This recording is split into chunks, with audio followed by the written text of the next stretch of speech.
자, 안녕하세요 학생 여러분. 자, 이번 시간 여러분들과 좌표 변환에 대해서 한번 생각을 해볼 거예요. 이게 이번 시간 학습 목표예요. 자, 그러면 이 좌표 변환을 이해하기 위해서 도대체 뭘 배우나 하는 거에 대해서 한번 생각을 해보죠. 자, 여기 학습 내용 한번 머릿속으로 한번 인지들을 해요. 먼저 우리는 좌표 변환이라고 하는 좀 주제, 이 주제를 이해를 하기 위해서 먼저 제가 좌표계라고 하는 걸 소개를 할 거예요. 좌표계 중에서 우리가 전자기하학을 배울 때 가장 많이 사용하는 직각좌표, 그리고 원통좌표, 그리고 부좌표계에 대해서 간략하게 설명을 할 거예요.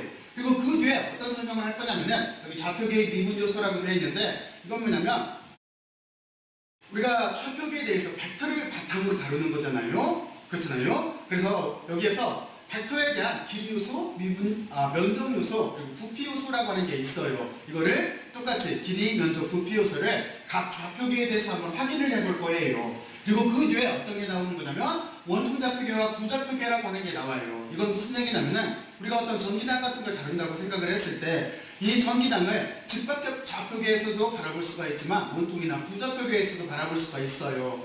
어떤 거는 원통이나 부좌표계를 쓰는 게 직각표계를 쓰는 것보다 훨씬 더 이해하기가 편할 때가 있어요. 바로 이런 경우를 대비를 해서 이런 식으로 생각을 하면 되겠죠? 우리가 좌표를 변환할 수 있으면 훨씬 더 효율적으로 어떤 현상 자체를 다룰 수가 있어요. 바로 그래서 여기 직각좌표계와 원통좌표계 사이의 관계, 그리고 직각좌표계와 부좌표계 사이의 관계에 대해서 한번 확인을 해볼 거예요. 그리고 제일 마지막으로 기초 문제를 이렇게 확인을 하면서 이번 시간을 마무리를 할 거예요.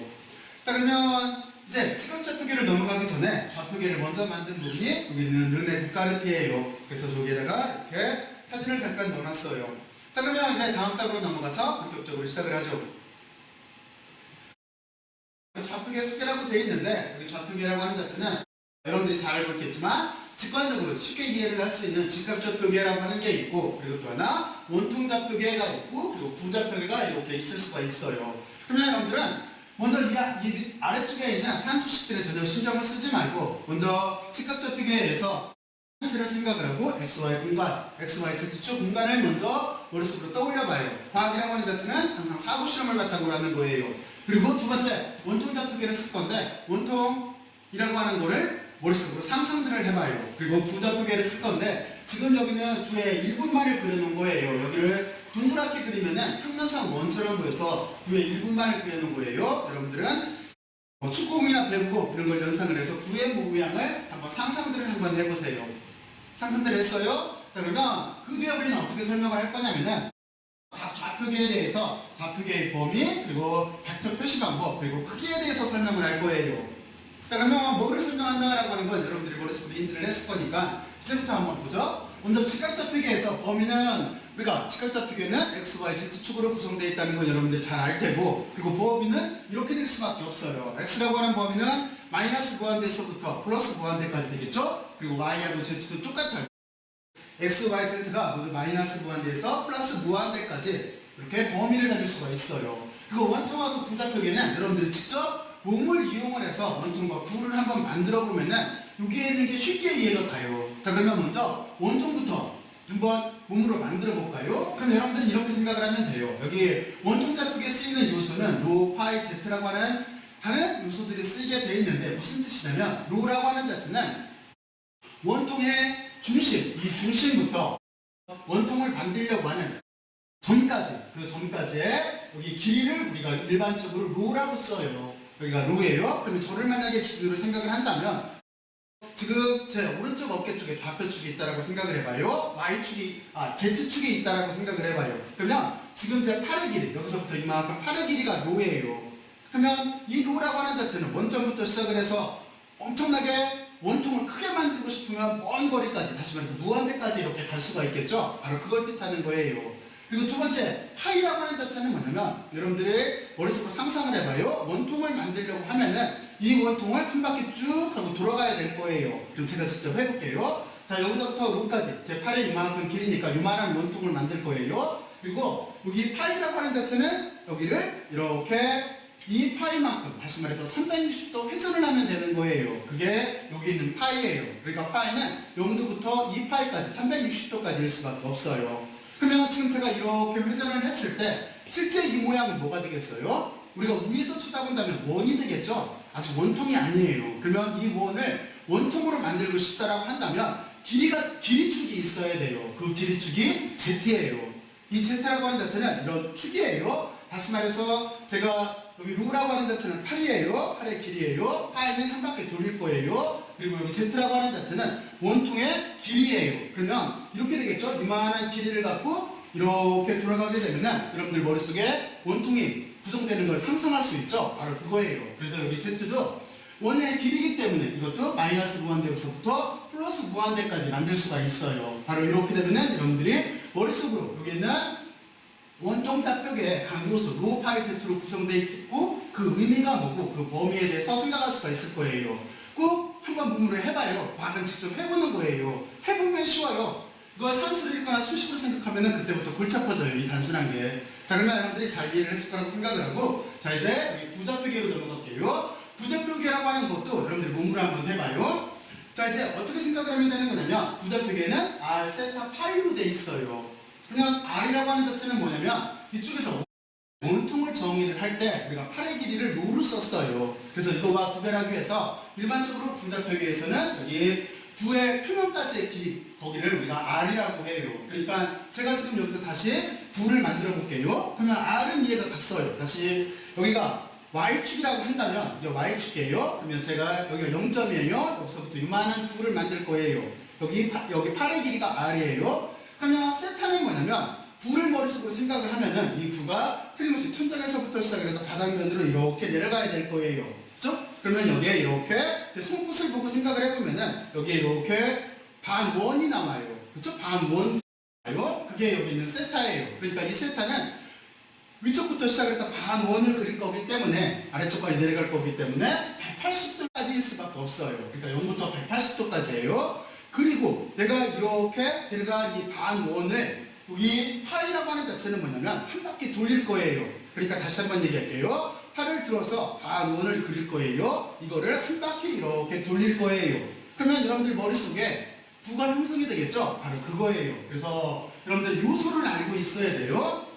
무슨 얘기냐면 직각좌표계에서는 x, y, z로 구성이 돼 있어요. 그런데 원통좌표계에서는 조금 아까 설명했듯이 로, 파이, z로 앞으로 쓸 거예요. 그리고 구좌표계에서는 r, 세타, 파이라고 하는 값으로 쓸 거예요.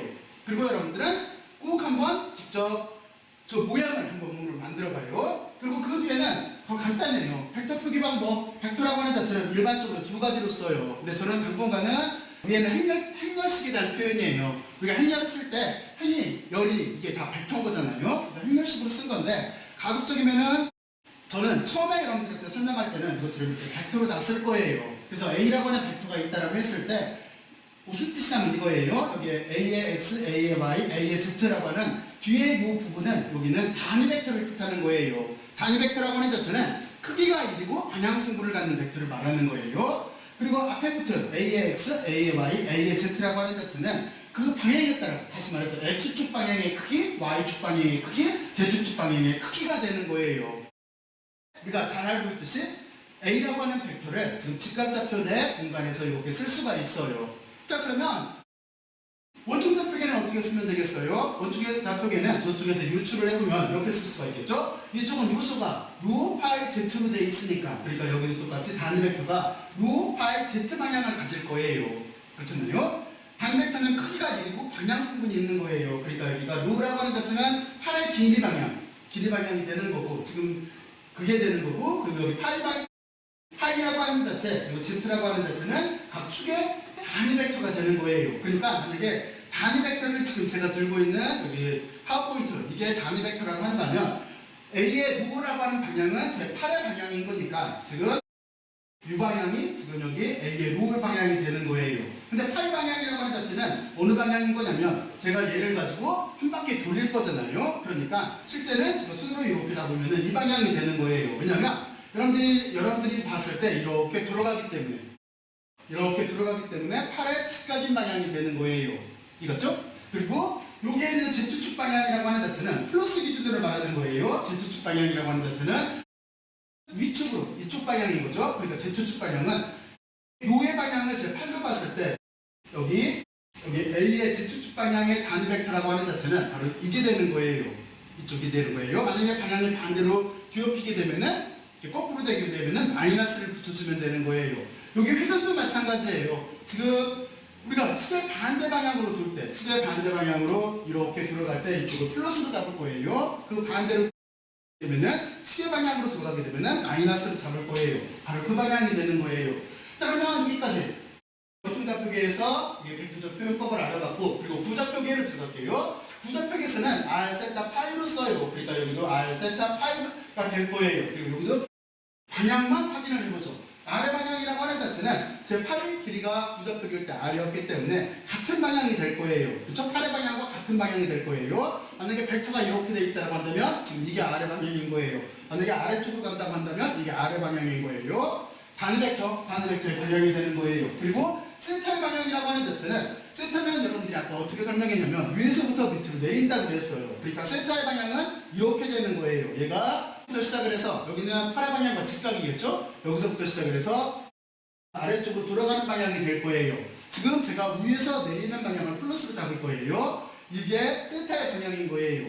그리고 여기에 있는 파이의 방향이라고 하는 자체는 뭐냐면, 이거는 이쪽하고 똑같겠죠? 여기 파이하고 얘도 이 파이만큼 지금 길이의 방향에서 직각을 가지고 이렇게 회전하는 방향이 파이의 방향이 되는 거예요. 그러면 여러분들은 다 여기 r 세타 파이 그리고 로 파이 z 어떤 방향을 뜻하나 하는 거를 충분히 이해를 했을 거예요. 그리고 꼭 한번 지금 저처럼 직접 한번 해보면서 또는 직접 한번 그려보면서 실제적으로 체득을 해야 돼요. 머릿속으로 상상만 해서는 안 돼요. 그걸 꼭 시각화를 시키던 또는 직접 실험을 해봐야 되는 거예요. 그게 과학이고 그게 물리학이고 여기서 발달한 게 공학인 거예요. 다른 여러분들은 여기까지 잘 이해를 했을 거라고 생각을 하고, 크기는 정말 쉽죠. 여기 방향을 결정을 했고 크기는 제곱을 시켜주면 되는 거죠. 그리고 루트를 이렇게 씌워줘서 반에서 제곱을 시켜주면 되는 거예요. 이쪽도 마찬가지예요. 크기는 다 앞에 있는 크기 성분, 여기는 방향이니까 크기 성분을 각자 제곱을 시켜서 루트를 씌워주게 되면은 벡터의 크기가 되는 거예요. 자, 그러면 여러분들은 여기까지 잘 이해를 했을 거예요. 자, 그러면 다음 장으로 넘어가기 전에 여러분들이 머릿속으로 인지들을 다시 한번 해보세요. 자, 그러면 다음 장으로 넘어가요. 자, 그러면 이제 각 좌표계에 미분 요소라고 되어 있는데 이것도 똑같이 직각좌표, 원통좌표, 구좌표계로 나눠서 생각을 할 거예요. 이렇게 한 화면에다 놓고 비교를 해서 생각을 해보면 여러분들이 직관적으로 이해하기가 쉬워요. 그리고 지금 이건 뭐냐면, 여기에 있는 그림들은 중마가 앞에 여러분들한테 그려졌던 거, 여기 사각형 육면체 모양, 여기는 원통 모양, 그리고 여기는 부채에서 미소 요소, 다시 말해서 1분만을 따온 거예요. 자, 그래서 저는 어떻게 설명을 할 거냐면은, 아까 먼저 여러분들이 서두에 설명을 했듯이 미분 요소를 다룰 때 우리는 앞으로 이제 전자기학을 배울 때, 전기장, 자기장을 배울 때 우리는 길이에 대해서 접근할 수도 있고 면에 대해서 접근할 수도 있고 최적에 대해서 접근할 수도 있어요. 선적분, 면적, 최적 접근을 할 때가 있어요. 바로 그걸 대비해서 거기에 대한 요소들을 알고 있어야 돼요. 그거를 각 좌표계에 대해서 설명을 할 거예요. 이게 이번 적의 학습 목표예요. 자, 그러면 먼저 우리가 제일 쉬운 것부터 하죠. 여기 직각좌표계라고 하는 자체는 여러분들은 여기를 다 조합을 시켜봐요. 가 나올 거예요. 여기는 앞면, 그리고 여기는 가 있다라고 머릿속으로 상상을 했을 때 오른쪽인 면, 그리고 여기는 뚜껑이에요. 그러면 길이의 요소, 그리고 여기 면적의 요소, 그리고 최적의 요소라고 하는 자체는 어떻게 될 수밖에 없냐면, 이제 여러분들은 여기에서 벡터, 다시 말해서 방향 성분을 정해줘야 되는 건데, 지금 여기는 이렇게 될 거예요. 좌표축은 제가 X축, Y축, Z축으로 잡아놨어요. 그러면 이만큼 길이, 여기는 Y축 방향이기 때문에 이 길이는 DY가 될 거예요. 그리고 이쪽은 어떤 게 되는 거냐면, 우리가 Z축 방향이기 때문에 여기에 미소 요소는 DZ가 될 거예요. 그리고 이 벡터에 지금 단위 벡터 방향은 이 면을 뚫고 나오는 거기 때문에 실제는 이렇게 되는 거예요. 이렇어요? 바로 이런 식면이 되는 거예요. 자, 그러면 여러분들은 여기를 이렇게 이해를 했을 거라고 생각을 하고, 이쪽 그림도 마찬가지예요. 먼저 그림부터 이해를 할게요. 여기도 지금 보면은 우리가 조금 전에 그 종이를 하나 들어서 설명을 하면은 지금 이 모양이에요. 이 모양이 이렇게 되어 있고 벡터는 이쪽으로 뚫고 나오는 모양이었었어요. 그러면 여기는 어떤 거냐면, 지금 여러분들 입장에서는 보일지 모르겠지만 이쪽 면이에요. 이게 이쪽 면이었다면 지금 얘는 이쪽 면인 거예요. 그러면 단위 벡터는 어느 쪽이 되겠어요? 이 방향이 되겠죠? 두 번째 설명하는 거예요. 그리고 여기에 지금 우리가 가로 면과 세로면이라고 하는 자체는 가르면은 틀림없이 X축 방향과 같으니까 여기는 X축 방향의 미소 요소가 될 거예요. 그리고 여기 이쪽은 Z축 방향인 거죠. Z축 방향인 거니까 Z축 방향의 미소 요소가 되는 걸 거예요. 그리고 마지막 세 번째 거는 지금 이렇게 되어 있는 거죠. 그러니까 단위 벡터는 이쪽이 되는 거예요. 여기가 플러스예요. 반대를 잡으면 이건 마이너스 방향인 거예요. 이쪽이 플러스 방향으로 이렇게 돼 있는 거예요. 그리고 지금 이쪽 길이는 여기가 Y축 방향이니까 DY가 될 거예요. 그리고 요 면은 여기가 X축 방향인 거니까 이렇게 된 거니까 여기가 DX가 될 거예요. 자, 그러면 각 요소에 대한 값들을 여러분들하고 알아봤어요. 그러면 길이 요소는 어떻게 하면 되겠어요? 길이 요소라고 하는 자체는 여기를 다 더해주면 되겠죠. 그러니까 우리가 앞에서 기본적인 벡터를 썼던 거하고 똑같은 개념이 나오는 거예요. 각 x, y, z의 방향 성분에다 그 방향에 대한 크기 성분을 다 더해서 곱해서 더해주게 되면은 길이 요소가 될 거예요. 그리고 면적 요소라고 하는 자체는 여러분들이 조금만 더 여기는 그림을 이해를 하면 돼요. 이쪽 그림은 지금 여기서 보게 되면은 여기는 dy에다가 dz를 곱한 거죠. 그러니까 여기는 dy에다가 dz를 곱했고, 그리고 지금 미소 면적 요소의 법선 방향이기 때문에 지금 방향 성분은 이쪽인 거니까 얘는 지금 어느 축 방향이에요? X축 방향인 거지. 왜냐면 이쪽을 X, Y, Z로 잡았으니까 이게 X축 방향인 거잖아요. 그래서 이렇게 방향 표시가 돼요. 그 다음도 마찬가지예요. 여기는 DZ에다가 DX를 곱해주면 되는 거고, 그리고 그 다음에 방향은 지금 이쪽이 되는 거예요. 방향 성분을 쓴 거예요. 여기도 dy에다가 dx를 곱해주면 되는 거고 방향은 위쪽이에요. 그래서 방향 성분을 이렇게 써주면 되는 거예요. 물론 이때 세 가지 이 면에 대한 면적은 모두 다 같아요. 자, 미소 면적으로 잡은 거예요. 그러면 최적은 어떻게 되겠어요? 최적은 x, y, z를 다 곱하면 되겠죠? 하지만 지금 미소 아주 잘게 잘랐다는 거예요. 왜 이렇게 하는 거냐면 나중에 이걸 다 더하면 전체 최적이 나올 거잖아요. 그렇잖아요? 뉴턴 주의잖아요. 뉴턴이 미적분학을 만들었는데 어떻게 생각을 했냐면 모든 걸 잘게 잘라서 결국에 다 더하면 전체가 되는 거잖아요. 그 개념인 거예요. 그러니까 우리는 x, y, z 여를 잘게 잘라서 모두 다 곱해서 이게 미소 요소이기 때문에 전체를 적분하면은 전체 V가 나오게 될 거예요. 바로 그래서 최종 요소는 다음과 같이 이렇게 표현이 돼요. 세 배를 곱하면 돼요. 그러면 됐고 이제 원통좌표라고 하는 거는 여기도 여러분들이 그림을 보고 이해를 하면 돼요. 근데 이 그림을 어떻게 이거 똑같이 설명을 할게요. 생각하는 방법을 일괄적으로 만들어 놓으면 이해하기가 더 쉬워서 그래요. 자, 그래서 여기도 지금 여러분들한테 이렇게 면을 보여주고 있는데 이건 어느 면이냐면 여기는 원통의 일부예요. 여기가 좌표 축에 있고 여러분들이 이렇게 돌아서 큰 원통이 이렇게 있다라고 생각을 해봐요. 그러니까 원통은 실제로 그리면은 이렇게 돼 있고 밑으로 이런 식으로 원통이 있겠죠. 그리고 여기가 축이 있다라고 생각을 해봐요. 그 중에 미소 요소만 세 축에 따라서 잘라낸 거예요. 그러면 여기에는 어떤 특징이 있냐면 원통은 원형으로 돌아가기 때문에 현으로 구성이 되어 있다는 걸 생각을 해야 돼요. 그걸 잊어먹지 말아야 돼요. 자, 그러면 지금 요 면은 어떤 거냐면 이 면은 지금 우리가 앞에서 봤을 때 지금 이쪽 면이 이만큼 면이 지금 1번 면이에요. 그리고 여기 2번 면은 어떤 거냐면 2번 면은 지금 여러분들한테 먼저 설명을 하려면 이쪽 앞면이 있죠? 근데 앞면은 벡터 방향이 이렇게 나와요. 그래서 실제는 이 앞면으로 생각을 하면 되는데 이쪽 뒷면으로 생각을 하면 돼요. 이 면에서 벡터가 뚫고 들어가는 방향 바로 그게 2번 면인 거예요. 그리고 3번 면은 위에를 덮는 지붕이에요. 이쪽 방향으로 이렇게 서 있는 지붕이에요. 그러니까 1번, 2번, 3번이 1번은 이쪽 면, 2번은 이쪽 뒷면. 그래서 벡터가 뚫고 들어가는 거. 3번 면은 지금 여기를 덮는 면이에요. 그렇게 구성을 해놓은 거예요. 그러면 여러분들 먼저 단위 벡터를 결정을 하면 되겠죠? 이쪽 방향의 단위 벡터는 뭐겠어요? 이쪽이 8의 방향인 거니까 A의 로라고 하는 게 단위 방향이겠죠? 그리고 뒤쪽 면, 이쪽 면은 뭐예요? 센터만큼 뚫고 들어가는 건 이렇게 돌아가면서 뚫고 들어가는 거니까 여기는 뭐예요? 파이 방향이겠죠? 그렇죠? 그리고 지금 위쪽 방향, 이쪽은 뭐예요? Z축 방향인 거니까 Z축 방향으로 이렇게 잡아주면 돼요. 그럼 여기서 하나 중요한 건 어떤 걸 생각을 해야 되는 거냐면 이렇게 여기가 휘어져 있어요. 여러분들은 이렇게 생각을 해야 되는데 여러분들이 잘 알고 있는 개념이에요. 원이 있다라고 머릿속으로 생각을 해봐요. 그리고 원은 틀림없이 여기 원의 표면은 곡선으로 돼 있어요. 그런데 우리가 원이 이렇게 있는데 좌표 축을 잡고 원점부터 시작해서 원의 표면까지의 거리를 r로 잡고 그리고 여기에 있던 점이 이쪽으로 이동해 갔어요. 그랬을 때 이 사이각을 세타라고 한다면 우리가 이동해야 할 길이 여기는 어떻게 구하면 돼요?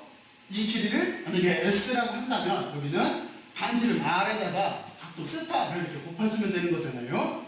그거랑 똑같이 생각을 하면 돼요. 그래서 여러분들은 지금 이만큼 길이를 생각을 해야 되는데 실제 여기가 파이라고 하는 각도예요. 그리고 이쪽은 로라고 하는 길이에요. 그러니까 이만큼 길이는 원래는 크게 돌아갔다고 한다면 로에다가 파이를 곱해주면 될 거예요.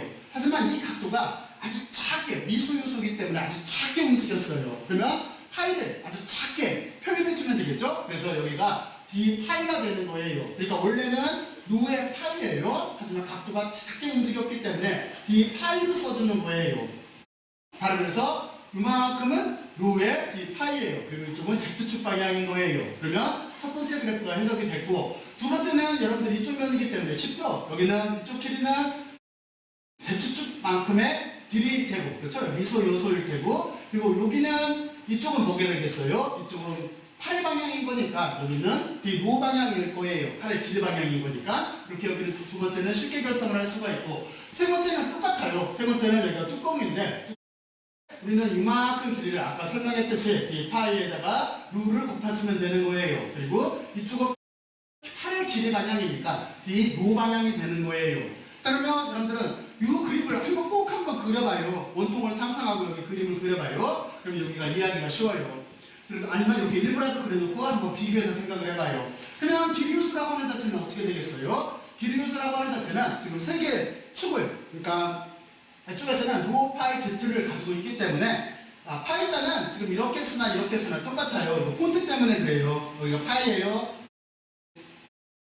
360도 돌아가는 그 파이 똑같아요. 자 그래서 이 로 파이 z이기 때문에 여러분들은 각 요소별로 써주면 돼요. 그래서 여기 세 개 축에 대해서 z축 먼저 쓰면은 z축은 여기에 있는 거고 그렇죠? 그리고 파이의 방향이라고 하는 자체는 지금 이게 파이의 방향인 거죠. 그러니까 여기는 로 파이, 로의 d 파이가 되는 거고 그리고 로의 방향이라고 하는 자체는 지금 이쪽을 잡으면 로의 방향이 되는 거죠. 그래서 여기를 d로로 써주면 되는 거예요. 그러니까 여러분들은 여기 그림에서 한번 봐요. z축은 요게 될 테고 세 개의 축은 이게 이걸 테고 그리고 요게 파이는 이쪽 아래쪽에 있는 요걸 테고 그리고 로의 방향은 요걸 테니까 그래서 이렇게 단위 벡터에다가 크기꼴로 해서 길이 요소를 써주면 되는 거예요. 그리고 면적 요소는 제가 지금까지 설명을 했어요. 1번, 2번, 3번에 대한 면적 요소는 두 개를 곱하면 돼요. 그래서 첫 번째 거는 여기 로 d 파이니까 여기 로 d 파이에다가 여기 dz를 곱하면 되는 거고 그리고 이것도 법선 방향이기 때문에 여기를 뚫고 나오는 방향으로 벡터를 잡아주게 되면은 이 면적의 직각 방향 이 입체적인 면적의 직각 방향으로 벡터를 잡아주게 되면은 여기에 로 방향을 붙여주면 돼요. ds도 마찬가지예요. 두 개를 곱하고 지금 여기 방향은 이 칠판면을 뚫고 들어가고 있어요. 뚫고 들어가는 방향으로 잡아주면 되는 거고 여기 z 방향이라고 하는 자체도 여러분들은 지금 여기 z축의 방향은 뚜껑이죠. 뚜껑도 이만큼 길이에다가 여기 로 d 파이에다가 d로를 곱하고 방향 자체는 지금 이 방향이 되는 거예요. 이렇게 써주면 되는 거예요. 그리고 최종 요소는 지금 우리가 했던 크기 세 가지를 다 곱해주면 되겠죠. 그러면은 여기 크기 요소를 곱하게 되면 어떻게 나와요? d로 d파이 dz가 있고 앞에 로가 있나요? 그러니까 d로 d파이 dz에 앞에 로가 있다라고 이렇게 써주면 되는 거예요. 한 번 정도는 꼭 증명해봐요. 자 그러면 같은 논리에 의해서 부정표계도 여러분들한테 설명할 수가 있어요. 부정표계도 지금 1, 2, 3번이 똑같은 그림인 거예요. 여기 1번이라고 하는 자체는 지금 어떤 그림이냐면 1번이라고 하는 자체는 여기가 단위 벡터의 R 방향인 거니까 8의 방향인 거죠. 그러니까 이게 R 방향인 거니까 지금 위에 뚜껑이 1번인 거예요. 여기가 1번 이 그림인 거예요. 그리고 방향은 지금 이쪽 방향이 되는 거예요. 여기 AR 방향이라고 하는 자체는 2번이라고 하는 자체는 지금 이만큼이 되는 거예요. 그래서 왜냐면 여기가 d 세타 방향이에요. 세타라고 하는 자체가 위에서 밑으로 내려가는 방향이라고 그랬잖아요. 그러니까 이만큼이 2번이 되는 거예요. 그리고 3번은 어떤 거냐면 이 뒤쪽면, 이 칠판면을 뚫고 들어가는 옆면인 거예요. 옆면이 지금 파이 방향이기 때문에 파이는 이렇게 돌아가는 방향이기 때문에 그 파이 방향이 되는 거예요. 자 그러면 1번, 2번, 3번을 결정을 했어요. 자 그리고 여기도 어떻게 쓰면 되는 거냐면 똑같은 논리에 의해서 여러분들 이렇게 쓰면 돼요. 먼저 제일 위에 이만큼 길이는 구두 곡면으로 돼 있어요. 그러니까 여러분들은 이쪽에 각도가 세타기 때문에 여기부터 살펴보게 되면은 요게 요렇게 그린 게 여기에 요 그림이에요. 이쪽 여기에요. 그러면 여기는 세타에다가 r을 곱해주면은 이게 현우의 길이일 텐데 이 세타가 작게 들어가기 때문에 r에다가 d세타를 곱해주면 되겠죠. 그러니까 여기도 r에다가 d세타를 곱해주면 될 거예요.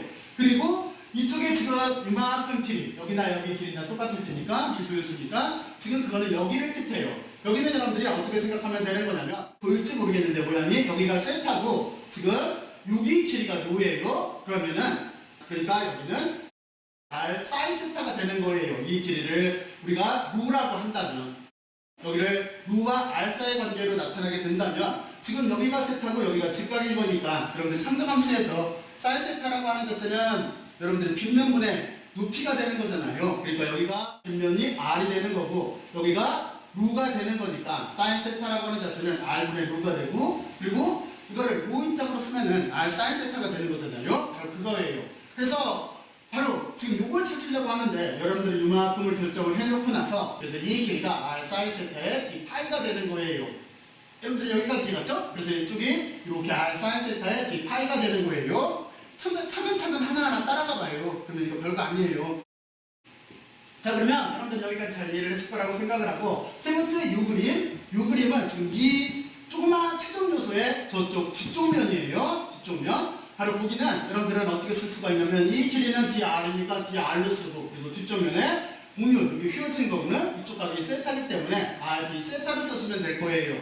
자 그래서 똑같은 방법에 의해서 우리가 길이 요소라고 하는 자체는 어떻게 쓰면 돼요? 길이 요소도 여기 벡터로 표현을 하게 되면은 r 세타 파이로 다시 말해서 부좌표계의 요소로 이렇게 방향 선물을 써준 다음에 그 뒤에 우리가 r 방향으로는 지금 r 방향 여기서 생각하면 쉽겠네요. 여기서 생각하죠. r 방향으로는 dr만큼 있으니까 dr로 써주면 되는 거고 그리고 세타 방향 위에서 밑으로 내려오는 방향 세타 방향으로는 여기가 r d 세타니까 r d 세타를 써주면 되는 거고 그리고 이렇게 회전하는 방향 돌아가는 방향 수평으로 회전하는 방향 r 사인 세타 d 파이가 되기 때문에 여기가 r 사인 세타 d 파이 그리고 방향은 파이로 써주면 이렇게 되는 거예요.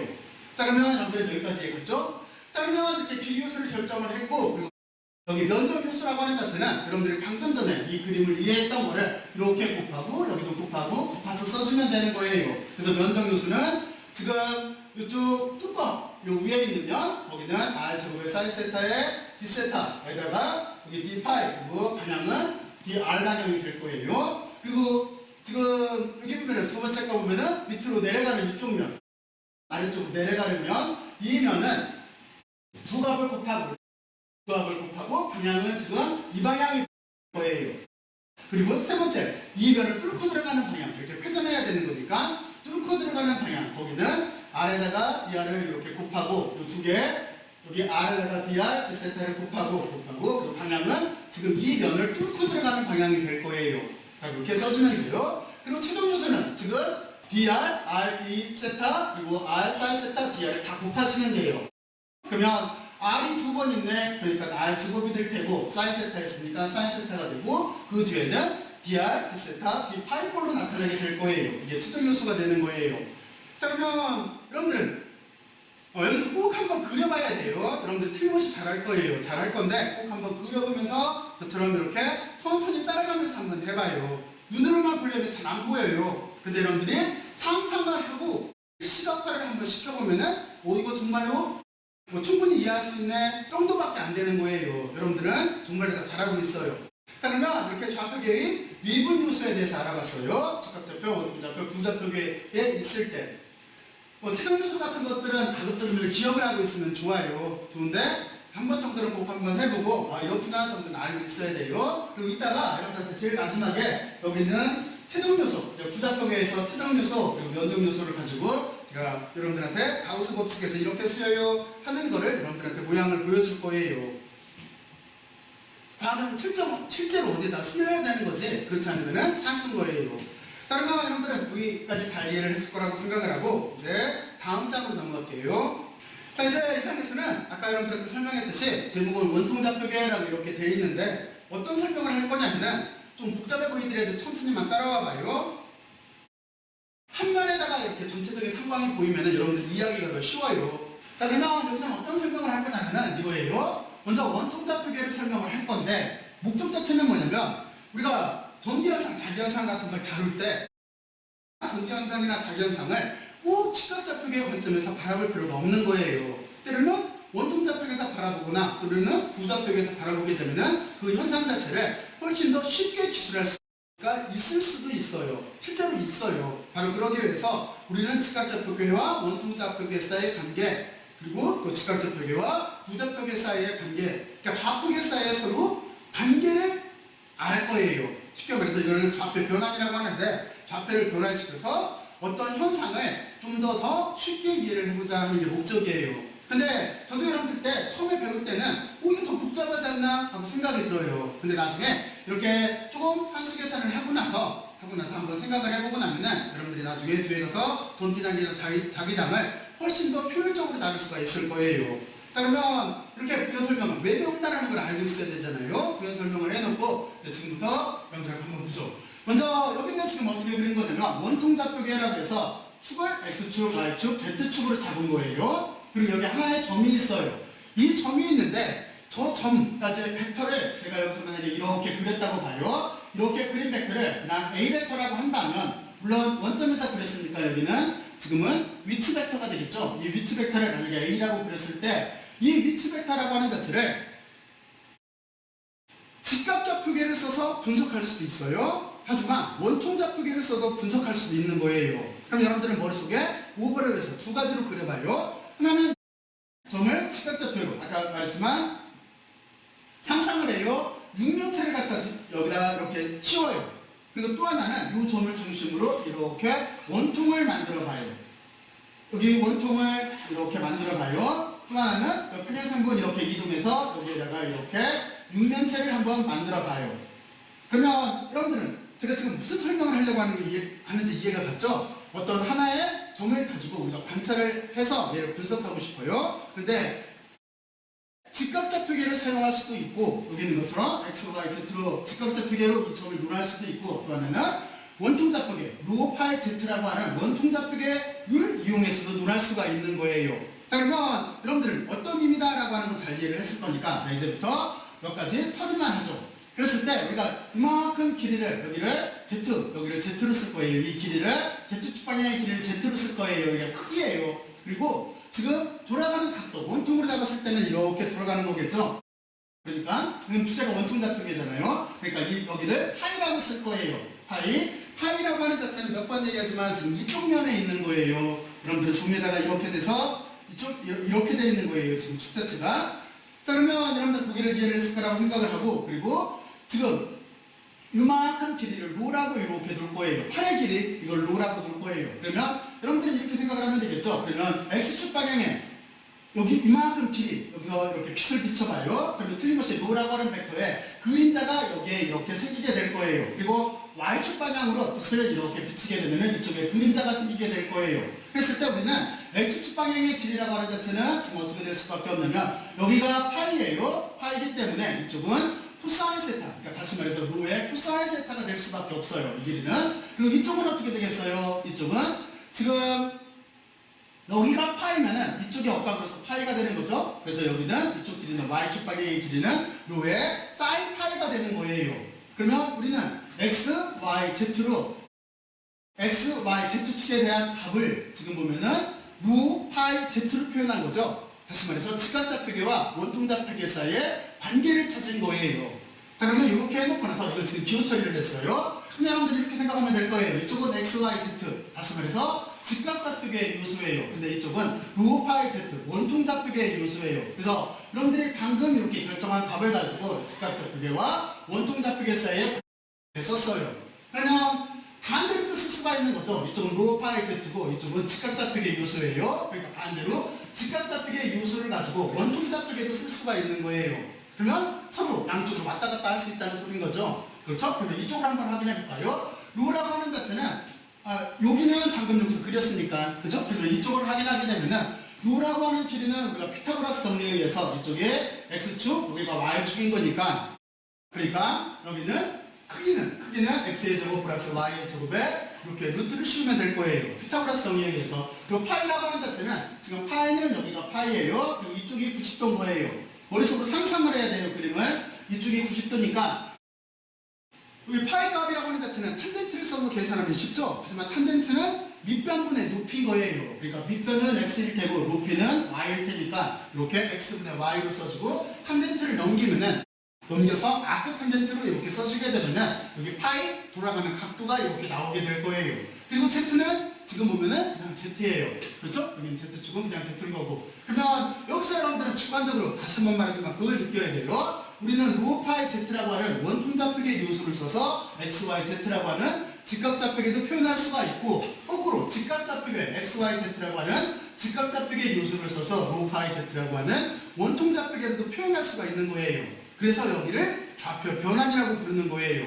자, 그러면 여러분들은 여기 초기 구조를 잘 이해를 했어요. 그리고 그 뒤에 여기를 한번 생각을 해봐야 돼요. 이거는 뭐냐면 이제 원통좌표계에서 위치 벡터를 한번 표현을 할 거예요. 그러면 위는 뭐예요? 아까 여러분들 이 앞장에서 배운 직각좌표계 요소인 거죠. 왜냐면 지금 벡터를 만약에 이렇게 그렸다라고 했을 때 다르게 쉽게 위치 벡터로 생각을 할게요. 그러면 A 벡터라고 하는 걸 저기다 그려봐야 머릿속으로 상상을 해요. 그렸어요? 자, 그러면 틀림없이 방향 성분이 세 축에 따라서 X축, Y축, Z축에 따라서 단위 벡터가 있을 테고 그리고 거기에 크기가 있을 거예요. X, Y, Z라고 하는 크기가 있을 거예요.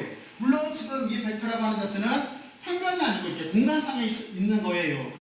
공간상에 여기에 이렇게 있는 거예요. X축, Y축, Z축의 공간상에 있는 거예요. 바로 그러면 이렇게 표현이 될 거예요. 그리고 여기를 어떻게 관계를 찾기 위해서 바꿀 수가 있냐면 X, Y, Z를 지금 요 식에서 보면 X, Y, Z와 로 파이 Z 사이 관계를 찾았기 때문에 이 식을 여기에다가 대입을 이렇게 하게 되면 원통좌표계에서 위치 벡터를 구할 수가 있어요. 무슨 얘기냐면 X에다가 로 코사인 파이를 넣고 그리고 Y에다가 로 사인 파이를 대입하고 그리고 Z를 이렇게 되면은 우리가 원통좌표계에서 위치 벡터를 구할 수가 있을 거예요. 여기까지 따라왔죠? 자, 그러면 여기까지 이렇게 따라온 다음에 그 뒤에 우리는 이런 문제를 다룰 때 전체를 다 다루는 것보다는 단위 벡터를 이용해서 다루면 편해요. 왜냐면 단위 벡터가 크기가 1이고 방향 성분을 갖고 있기 때문에 훨씬 더 단순해져요. 그래서 지금 이 관계를 이용을 해서 뭐를 할 거냐면은 직각좌표계와 원통좌표계의 변환 관계식을 찾을 거예요. 그리고 반대로 또 찾을 거예요. 원통좌표계와 직각좌표계의 변환 관계식을 행렬로서 표현을 할 거예요. 이게 목적이에요. 바로 그걸 하기 위해서 단위 벡터를 이용해서 단순하게 시킬 거예요. 그 관계를 찾기 위해서. 그런데 이렇게 생각을 하면 돼요. 수학적인 정의에 의해서 각 방향의 단위 벡터, 다시 말해서 원통좌표계에서 단위 벡터, 각 방향의 단위 벡터라고 하는 자체는 수학적인 정의에 의해서 어떻게 하면 되는 거냐면 여기가 지금 분수예요. 여기가 이렇게 분수예요. 그래서 로 파이 Z라고 하는 원통좌표계의 단위 벡터라고 하는 자체는 우리가 주어져 있는 벡터를 편미분을 하는 거예요. 로에 대해서, 파이에 대해서, Z에 대해서 편미분을 하고 그리고 또 하나 그거를 뭐로 나눠주면 되는 거냐면 그 값 자체의 크기값, 그 값 자체의 크기값으로 이렇게 나눠주게 되면은 여기 단위 벡터에 대한 답이 나오게 돼 있어요. 자, 그러면 여러분들은 이렇게 생각을 했어요. 그러면 어떻게 계산을 할 거냐면은 지금 하나, 둘, 세 개를 다 나누어서 계산을 해야 돼요. 그런데 또 하나 나눠야 될 게 있어요. 하나마다 여기 편미분, 로에 대해서 편미분하는 게 들어있고 또 하나 로에 대해서 편미분하는 거에 크기를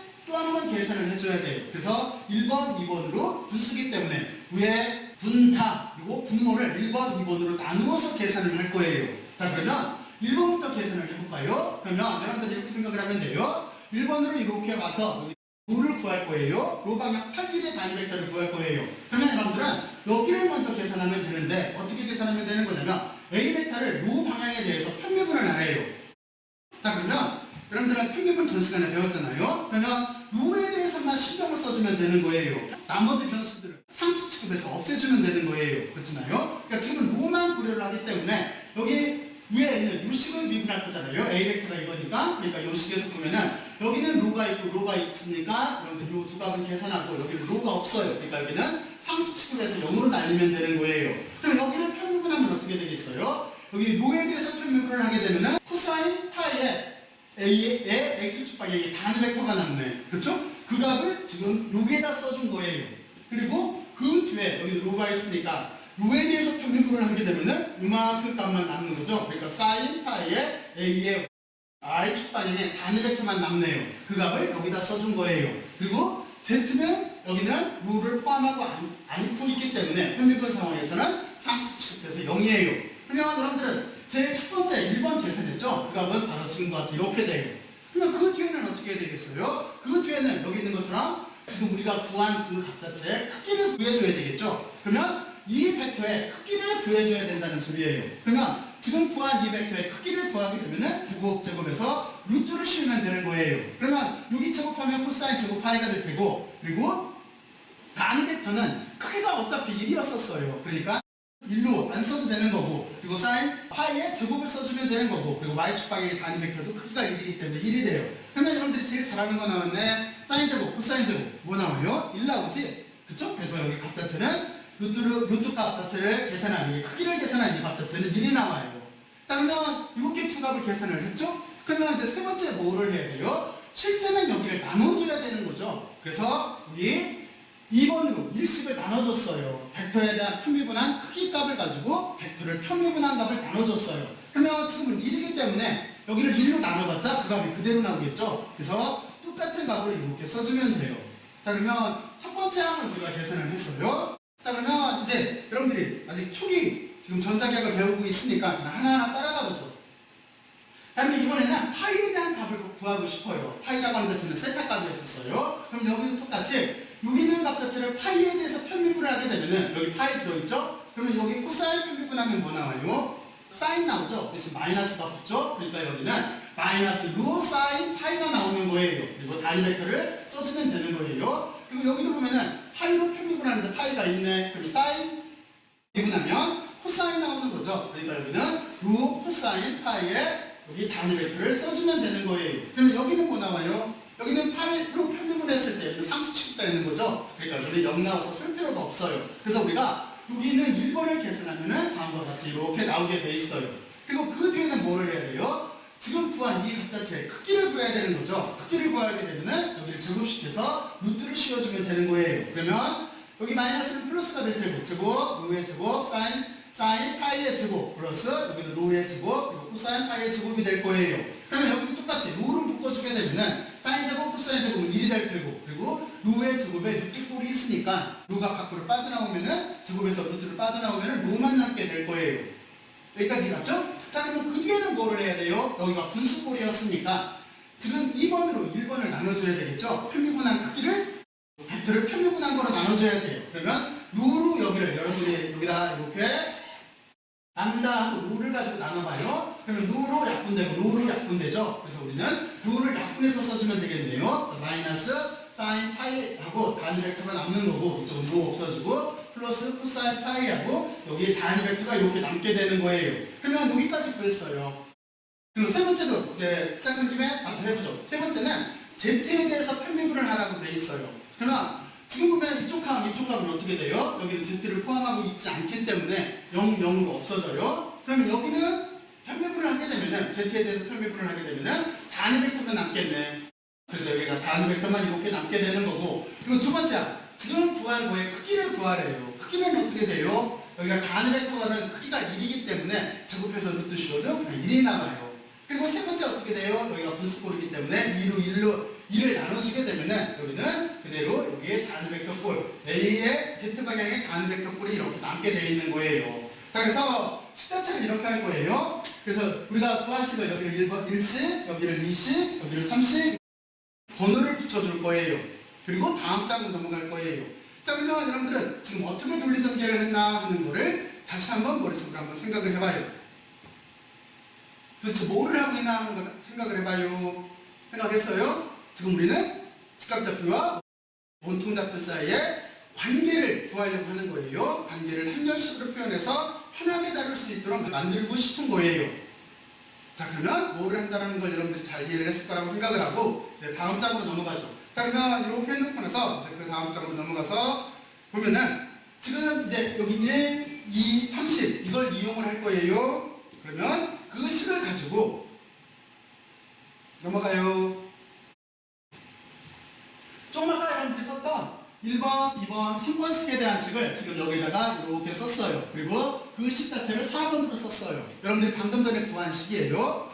자, 그런데 이 식은 어떻게 되어 있는 거냐면 여러분들이 여기서 보게 되면은 지금 여기는 루 파이 z라고 하는 원통좌표계에 있는 단위 벡터가 뭐로 표현되어 있는 거예요? x, y, z라고 하는 직각좌표계의 단위 벡터로 표현되어 있는 거잖아요. 그러면 반대로도 바꿀 수가 있겠지? 반대로도 어떻게 바꿀 수가 있냐면 여러분들은 지금 여기에 있는 건 요 그림처럼 x, y, z라고 하는 직각좌표계의 단위 벡터를 여기 있는 것처럼 루 파이 z라고 하는 원통좌표계의 단위 벡터로 표현해보고 싶은 거예요. 그러면 여기는 계산을 여러 가지로 할 수가 있어요. 여러분들이 그냥 단순하게 연립방정식으로 쉽게 말해서 여기는 고려를 안 해도 되니까 이 두 식에다가 여기에 지금 보면은 코사인 세타를 곱해주면 되겠네. 코사인 파이네요. 코사인 파이를 양쪽에다가 이렇게 곱해주고 그래서 여기를 더하고 빼주고 이렇게 연립방정식으로 풀어서 이 식을 찾을 수도 있어요. 또는 여기를 한열로 바꿔서 찾을 수도 있어요. 그러니까 여기는 여러분들이 한번 산수 계산밖에 안 되니까 한번 해봐요.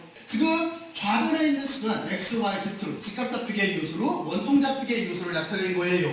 근데 여러분들은 이쪽을 보게 되면 이쪽은 반대예요. 로 파이 z라고 하는 원통좌표계의 요소로 직각좌표계의 단위 벡터를 나타낸 거예요. 이들 같죠?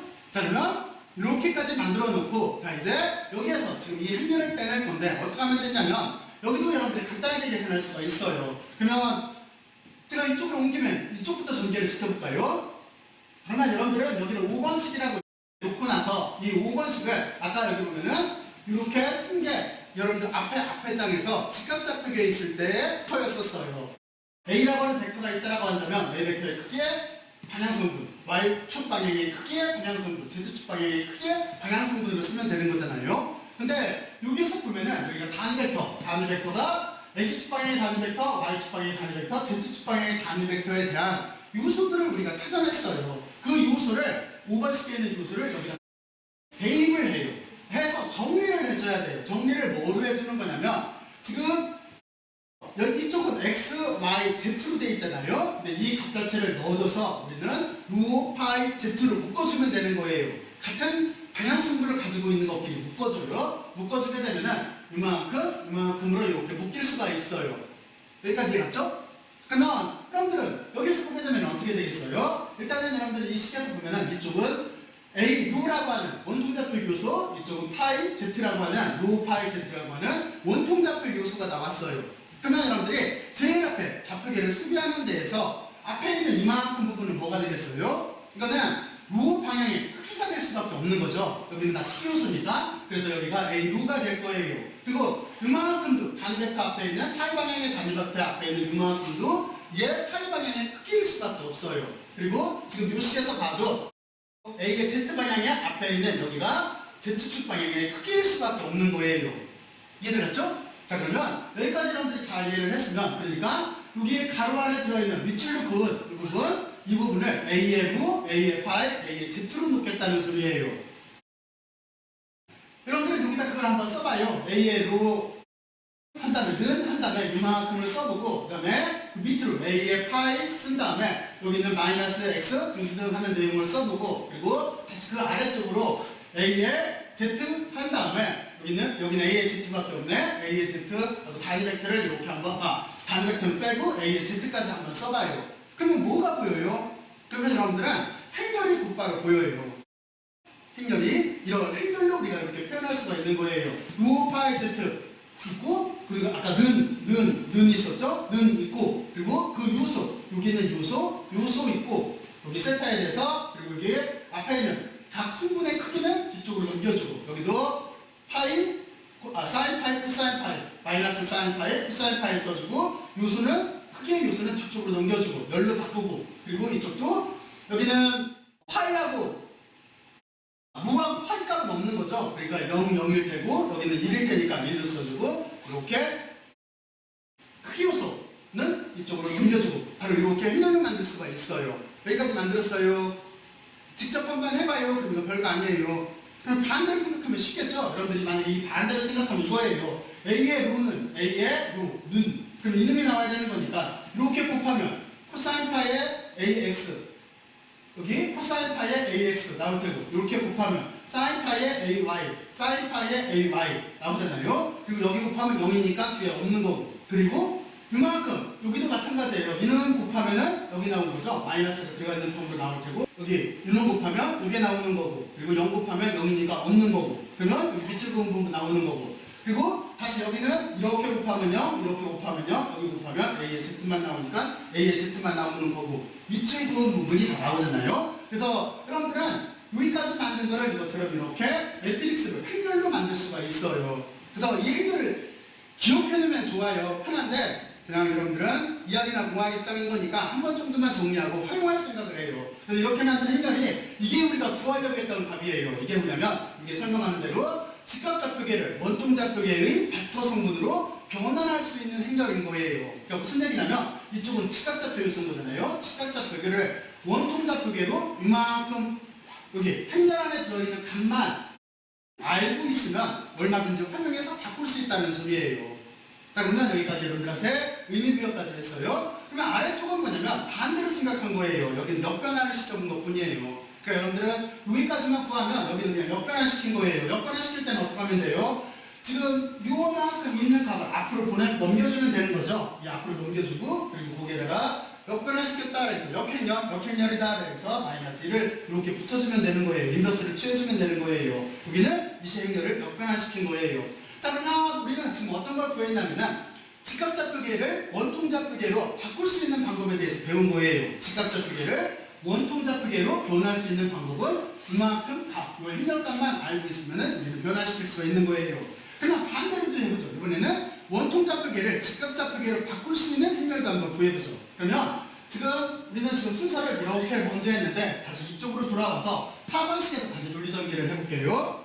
같은 내용이에요. 여러분들 지금부터는 수월하게 따라올 수가 있을 거예요. 그러면 앞에서 증명한 4번식 내용이 이렇게 있었어요. 이 식 자체에서 보게 되면 지금 어떻게 되어 있는 거냐면 우리가 직각좌표계를 원통좌표계로 구현하게 돼 있어요. 그러면 이쪽 논리하고 똑같이 우리는 이 값 자체를 기본 벡터골에다 넣어야 되는 거잖아요. 그러니까 이 벡터골을 기본 벡터골에다 넣으려면 우리는 원통좌표계에서 기본 위치 벡터에 대한 식을 쓰면 될 거예요. 그러면 이거는 앞에서 나왔어요. 바로 그 식을 갖다 쓰면은 여기도 똑같이 A의 로 그리고 A의 파이, A의 Z를 각각 대입을 하면 돼요. 대입을 해서 여기도 정리를 해줘야 돼요. 관계를 찾으려고 하는 거니까. 그래서 정리를 해줘야 돼요. 어떻게 관계를 찾을 거냐면 우리는 요 식 자체 내에서 이것처럼 직각좌표계의 단위 벡터 요소 AX, AY, AZ꼴로 묶어주면 돼요.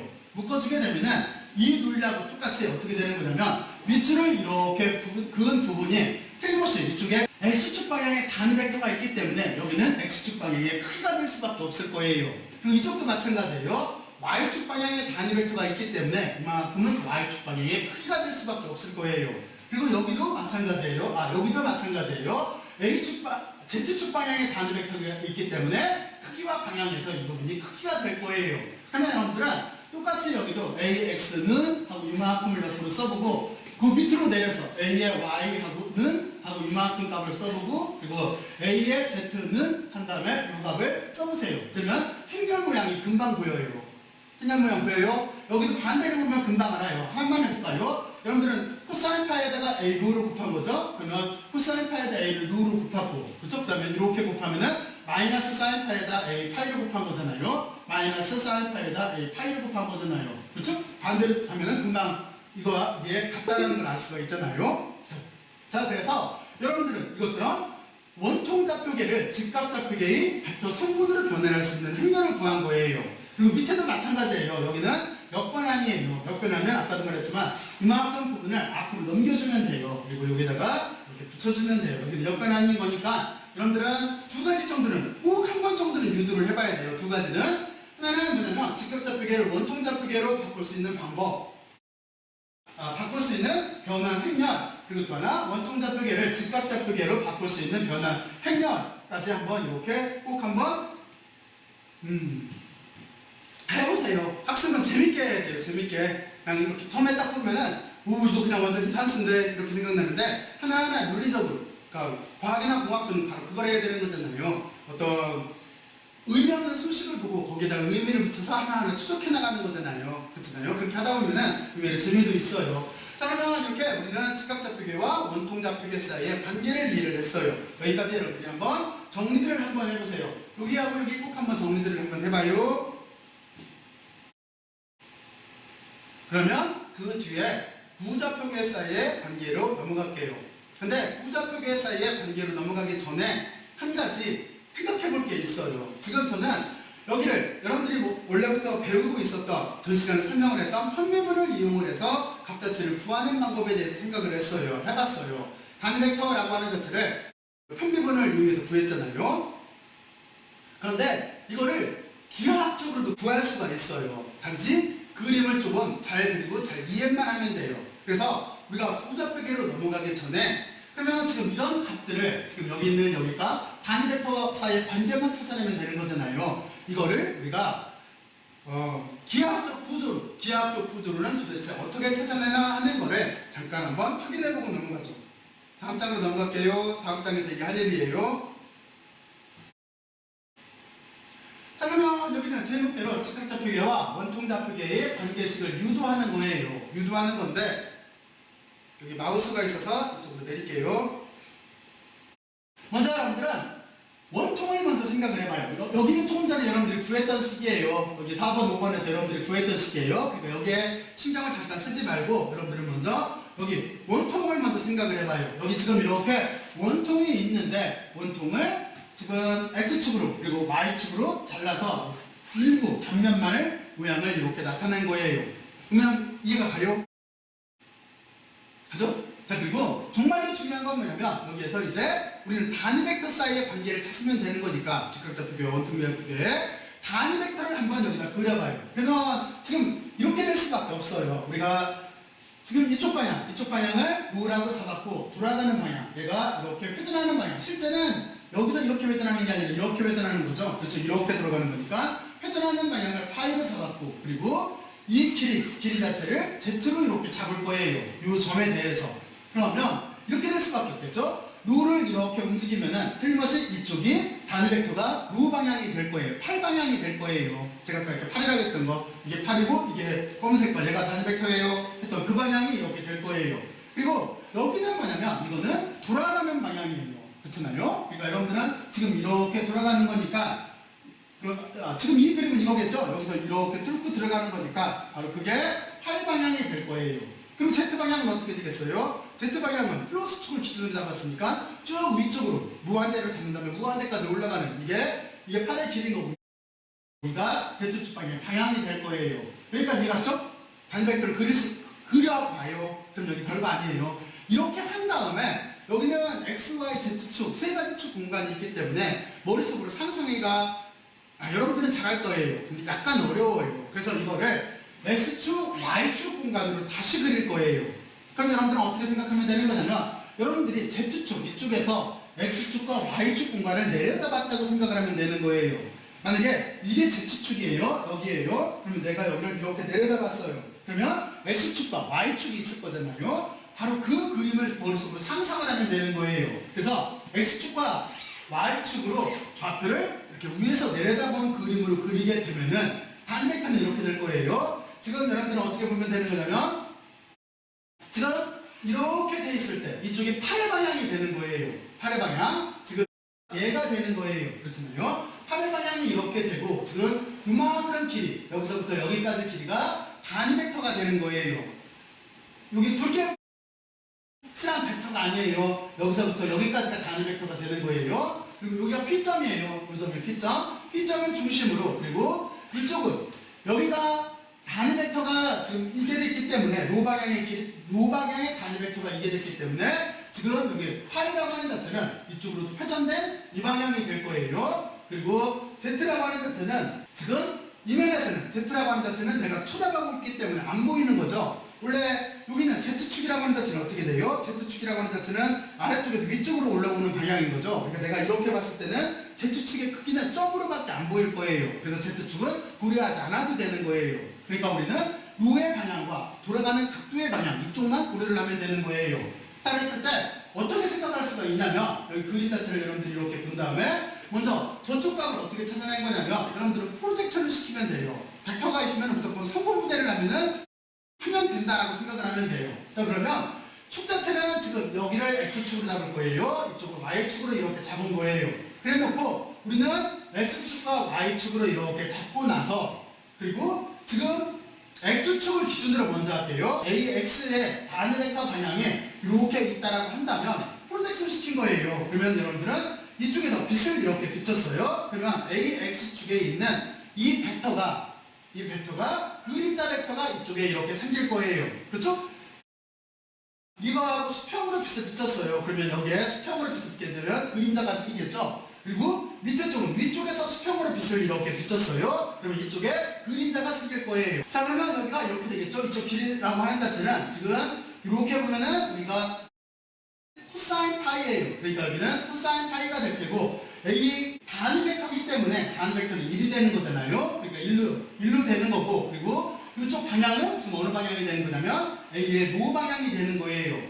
여기까지 갔죠? 그리고 그 뒤에 이쪽 그림자 벡터는 어떻게 되는 거냐면 여기가 억각으로서 이쪽이 파이기 때문에 이쪽은 원래는 A의 X의 사인 파이 방향인 거죠. 그런데 A의 X의 크기가 1이기 때문에 여기도 사인 파이가 되는 거고 그리고 지금 방향은 어느 쪽 방향인 거냐면 원래 지금 이렇게 이쪽 그림에서 우리가 반시계 방향으로 돌아가는 방향을 이쪽을 플러스로 잡았기 때문에 근데 그림자는 반대로 생긴 거죠. 그러니까 A의 파이의 방향은 파이의 방향인데 방향은 반대인 거예요. 그래서 여기가 마이너스 사인 파이의 A의 파이 방향에 단위 벡터를 이렇게 붙여준 거예요. 그러면 여러분들은 이렇게 쓸 수가 있겠죠. 지금 A의 X축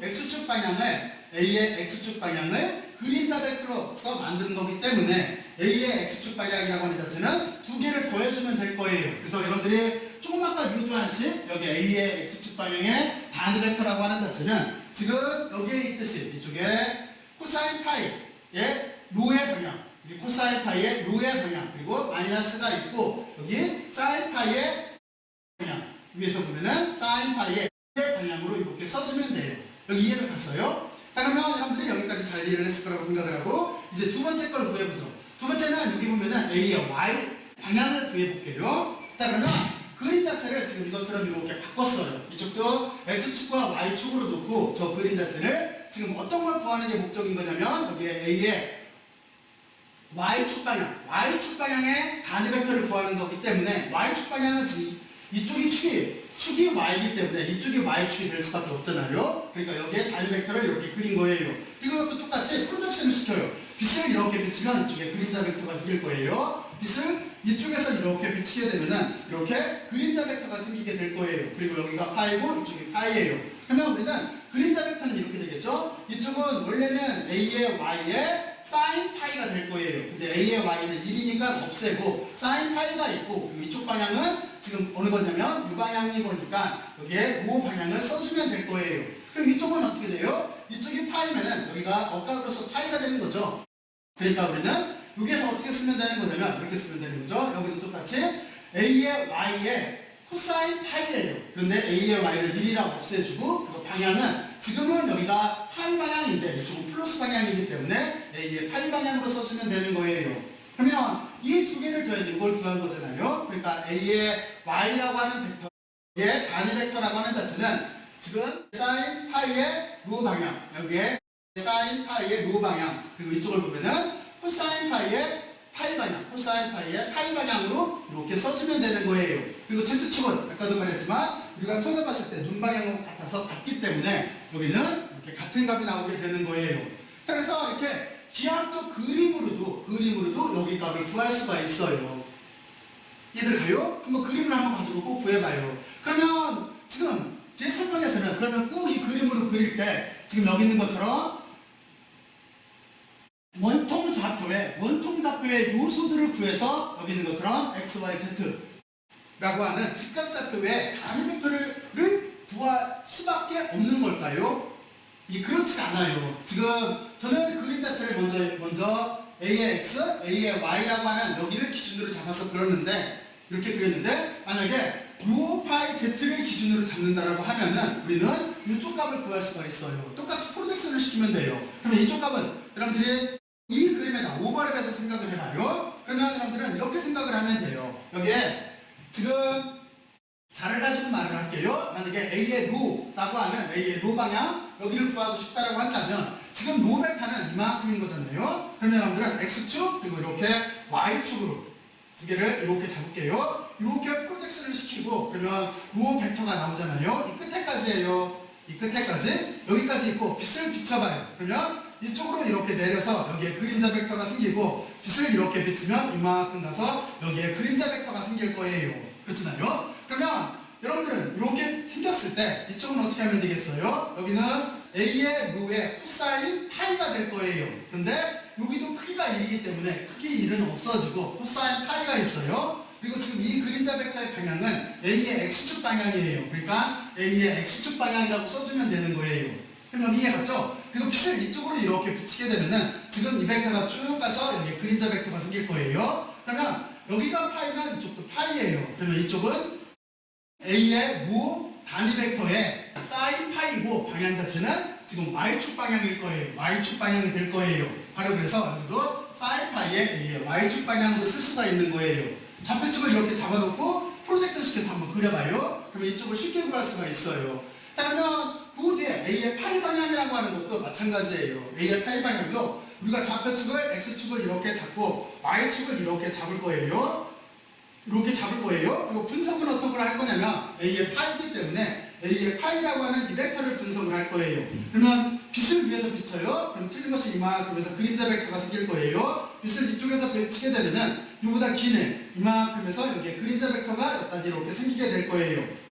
자 그러면 여러분들은 위에서 비쳤을 때 여기는 지금 각도 자체가 이쪽이 파이면 이렇게 빛을 비쳤을 때 여기가 파이가 될 거예요. 그래서 여기는 이렇게 되겠네. 사인 파이 값이 나오네요. 사인 파이 값이 나오고 방향 성분 자체가 지금 이쪽이 X축인 거죠. 이쪽에 X축이 여기가 플러스인 거니까 이쪽은 반대축이니까 마이너스 X축이에요. 그러니까 이쪽은 마이너스 X가 나올 거예요. 그러니까 이 얘기예요. 지금 X축 방향이 우리가 이쪽을 플러스로 잡았기 때문에 지금 그림자 벡터는 여기에 생긴 거잖아요. 이쪽에 이렇게 생긴 거잖아요. 그러니까 마이너스 A X축 방향일 거예요. 그리고 그 값 자체는 이렇게 내렸을 때 사인이 나올 거예요. 그리고 우리가 Y축 방향으로 생긴 것 여기를 프로젝션을 이렇게 시켰을 때 이쪽 벡터라고 하는 자체는 여기는 어떻게 되는 거냐면 방향은 A의 Y축 방향일 거잖아요. 그리고 플러스 방향이에요. 그리고 값 자체는 지금 요벡터이기 때문에 여기가 코사인 파이가 나오는 거예요. 그래서 다음과 같이 이렇게 표현돼요. 그러니까 여러분들은 실제는 이것처럼 비합적 구조를 가지고도 똑같은 값들을 유도할 수가 있어요. 근데 원통 좌표계에서는 이게 어느 정도 눈에 이렇게 쉽게 보여요. 하지만 구좌표기로 들어가게 되면 이게 눈에 잘 안 보여요. 그래서 저는 일단은 여러분들한테 오늘은 어떻게 설명을 할 거냐면 원통 좌표계는 이렇게 된다라고 하는 모양을 보여주고 좀 이따 나오게 되는 구좌표계를 설명을 할 때는 아까 했던 방법, 편미분을 이용한 방법으로 해서 대수적으로 논할 거예요. 그러면 여러분들이 직관적으로 눌리기 때문에 직관적으로 더 이해하기가 더 쉬워요. 자 그러면 여기까지 그릴 수 있는 방법을 대해서 여러분들이 한번 생각을 해봐요. 지금 여기 있는 그림 이 두 가지는 여기 있는 걸 그리는 거예요. 그리고 좌표축을 이렇게 잡아서 프로젝션 시켜서 이 값을 구할 수 있고 이쪽도 좌표축을 이렇게 잡아서 벡터를 프로젝션 시켜서 이 값을 구할 수가 있어요. 그렇게 한번 꼭들 한번 구해봐요. 자 그러면 여러분들은 여기까지 잘 이해를 했을 거예요. 그럼 다음 장으로 넘어갈게요. 자 이제 여기 다음 장에서는 여러분들하고 설명할 건 뭐냐면 구좌표계예요. 구좌표계도 좀 전에 앞에서 부연 설명한 것처럼 기하적 구조를 이해를 하면 쉬운데 그림 그리기가 좀 어려워요. 그래서 여기도 여러분들한테 대수적인 방법으로 논할게요. 편미분을 써서 설명을 할게요. 자 그러면 지금 여기도 좌표계를 이렇게 잡아놨어요. X축, Y축, Z축을 잡아놨어요. 그리고 이쪽까지 단위 벡터를 R이라고 잡을 거예요. 그러면 직각좌표계가 이렇게 돼 있을 때 여기에다가 구좌표계를 여기다가 이렇게 덮었어요. 그러면 여러분들은 요점을 중심으로 9를 반지름이 R인 9를 갖다 여기다 놓고 머릿속으로 상상을 하면 돼요. 자 그러면 반지름이 R인 9를 저기다 덮어서 그려봐요. 자 그러면 그랬어요. 그럼 머릿속으로 상상을 하면 돼요. 그리고 여기 요소들은 이렇게 될 수밖에 없어요. 지금 보면은 여기 이게 R 방향이 이렇게 되겠죠. 팔의 방향. 그리고 지금 보게 되면은 지금 파이 방향으로 돌아가는 방향은 여기가 파이 방향이에요. 그리고 위에서 180도 내려오는 세타 방향은 지금 여기가 세타 방향인 거예요. 그러니까 이렇게 되어 있는 게 R 방향 단위 벡터가, 그리고 이쪽으로 지금 내려오는 방향이 이쪽이 세타 방향, 지면을 뚫고 들어가는 방향이 파이 방향이 되는 거예요. 아까 요 길이가 여기를 로라고 잡았을 때 로가 R 사인 세타가 된다는 걸 여러분들한테 설명을 했었어요. 요 길이는 여기 요전까지 프로젝션, 이 R 벡터를 프로젝션 시킨 길이를 로라고 논다고 한다면 여기가 로니까 이쪽도 로일 거잖아요. 그러면 여기가 직각이고 여기가 세타면은 여기는 R 사인 세타가 될 거예요. 그렇죠? 여기가 이게 빗면이고 이게 높이가 될 테니까. 자, 그러면 됐고, 자, 그리고 Z라고 하는 자체는 우리가 지금 어떻게 쓸 수가 있냐면 여기가 세타예요. 그럼 이쪽도 세타예요. 그러니까 여기는 R의 코사인 세타로 이렇게 쓸 거예요. 그리고 순서대로 설명을 할게요. X축이라고 하는 자체는 지금 여기가 X인 거잖아요. 여기는 이 길이가 로니까 여기는 로의 코사인 파이가 될 거예요. 그리고 Y라고 하는 자체는 지금 여기가 이쪽이 Y인 거잖아요. 이쪽은 길이가 여기가 로니까 로의 지금 사인 파이가 이렇게 될 거예요. 여러분들이 머릿속으로 입체적으로 한번 생각을 해봐요. 그러면 여기 그리고 요 요소를 우리가 결정을 할 수가 있어요. 자, 그러면 저렇게 요소를 결정을 했다라고 한다면 우리 이렇게 쓸 수가 있겠죠. X, Y, Z에 대해서, 다시 말해서 직각좌표계의 요소에 대해서 R, 세타, 파이로 표현을 하고 싶은 거예요. 그러면 여기서 이렇게 되겠죠. 지금 X라고 하는 자체는 로의 코사인 파이였는데 로가 R 사인 세타니까 여기가 로가 R 사인 세타니까 R 사인 세타 코사인 파이가 될 거예요. 그러니까 여기가 R 사인 세타 코사인 파이예요. 이만큼이 로예요. 여기서 정의한 요 길이 로가 R 사인 세타니까. 그리고 Y라고 하는 자체도 Y도 여기서 구했을 때 Y도 로의 사인 파이였죠. 근데 로가 R 사인 세타니까 R 사인 세타, 로의 사인 파이가 될 거예요. 그리고 Z는 방금 전에 여러분들하고 유도했듯이 R의 코사인 세타가 돼요. R의 코사인 세타가 이렇게 돼서 이쪽은 뭐냐면은 R 세타 파이로 표현한 부좌표계로 여기 직각좌표계 X, Y, Z를 표현하시게 되는 거예요. 그러면 그 반대도 되겠죠. 무슨 얘기냐면 직각좌표 X, Y, Z를 가지고 R 세타 파이도 표현할 수가 있을 거예요. 그렇잖아요? 그러면 여기를 해볼까요? 이 벡터가 있을 때 여기는 피타고라스 정의에 의해서 X, Y, Z 여기 벡터가 이렇게 있다라고 하면 요 크기를 제곱해서 루트를 씌우면 여기 R이라고 하는 크기가 나올 거예요. 그리고 세타하고 여기 파이가 있는데 세타라고 하는 자체는 지금 세타가 여기가 세타인 거잖아요. 그랬을 때 여기 탄젠트 값이라고 하는 자체는 탄젠트는 아까도 말했지만 밑변분의 높이가 되는 거예요. 그러면 지금 여기 세타라고 하는 자체는 우리는 어떻게 구할 수가 있어요? 지금 밑변분의 높이이기 때문에 밑변은 이게 되는 거죠? 이게 되는 거니까 Z가 될 거예요. 여기 Z가 이렇게 돼요. 그리고 높이라고 하는 자체는 이 길이가 되는 건데 이 길이를 밑으로 이렇게 내리게 되면은 여기는 X제곱 플러스 Y제곱을 루트 씌운 거잖아요. 이 길이는. 그렇잖아요? 평면 육평면에서 로니까 피타고라스 정의에 의해서 그래서 여기는 이렇게 X제곱 플러스 Y제곱을 루트 씌운 값으로 이렇게 되는 거예요. 자, 그러면 여러분들은 여기까지 이해를 했어요. 그리고 세타라고 하는 자체, 파이라고 하는 자체는 쉽네. 파이라고 하는 자체는 요 값이죠? 이렇게 들어가는 값 그랬을 때 여기는 밑변분의 높이니까 X분의 Y꼴로 이렇게 쓸 수가 있을 거예요. 그리고 이것도 마찬가지예요. 지금 여기에서 보듯이 우리는 직각좌표계를 가지고 부좌표계를 표현할 수가 있고 그리고 거꾸로 부좌표계를 가지고 직각좌표계를 표현할 수가 있어요. 서로 왔다 갔다 변환될 수가 있는 거예요. 자, 그러면 여기까지 여러분들은 논리를 이해를 했어요. 자, 그리고 여기도 마찬가지예요. 우리는 바로 저렇기 때문에 우리는 직각좌표계와 부좌표계 사이의 관계, 변화시킬 수 있는 관계, 그리고 부좌표계와 직각좌표계를 변화시킬 수 있는 관계를 구하고 싶은 게 여기도 목적인 거예요. 자, 그러면 여러분들 여기까지 잘 이해를 했을 거라고 생각을 하고 아까 원통좌표계에서 풀었던 거와 똑같은 논리를 사용을 할게요. 그러면 우리가 지금 여기 R이라고 하는 이 벡터를 X, Y, Z축에서 우리가 직각좌표계에서 나타내게 되면 이렇게 쓸 수가 있을 거예요. 근데 이거를 부좌표계의 위치 벡터로 표현할 수가 있는 거죠. 어떻게 표현할 수가 있냐면 여기 보면은 X라고 하는 자체는 요거예요. 그리고 Y라고 하는 건 이거고 Z라고 하는 자체는 요 값인 거니까 이 값을 이렇게 넣어서 써주게 되면은 이만큼이 이렇게 나오게 돼 있어요. 단지 X, Y, Z를 X, Y, Z에다 넣어서 쓴 거예요. 그러면 여기는 직각좌표계의 위치 벡터, 여기는 부좌표계에서의 위치 벡터가 되는 거죠. 부좌표계로 봤을 때 위치 벡터가 되는 거예요. 그리고 우리는 단위 벡터를 구하는 게 목적인 거예요. 여기서 말하는 R 그리고 세타 파이에 대한 단위 벡터를 구하는 게 목적인 거예요. 그럼 아까 어떻게 구했어요? 이 단위 벡터라고 하는 자체는 지금 여기에서 구한 이 벡터를 R 세타 파이에 대해서 편미분을 하고 그리고 그 값을 편미분한 값의 크기로 나눠주면 되는 거였었죠. 바로 그래서 우리는 이것처럼 이렇게 돼요. 여기가 R 세타 파이에 대해서 여기 편미분한 벡터의 벡터를 구하고 크기를 구하고 편미분한 벡터 크기, 편미분한 벡터 크기 이렇게 해서 우리는 나눠주면 되는 거예요.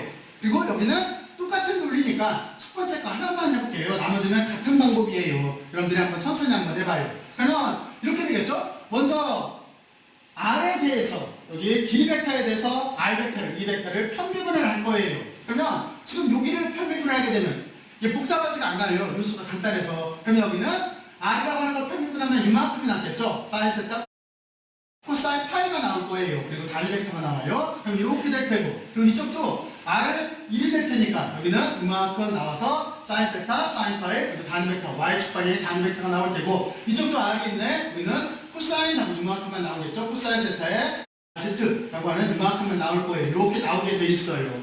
여기까지 따라갔죠? 그리고 우리는 그 뒤에 어떻게 돼요? 여기서 구한 이 값 자체를 크기를 구해서 나눠줘야 되겠죠? 그러면 크기를 구하게 되면은 제곱시켜서 루트를 씌우면 돼요.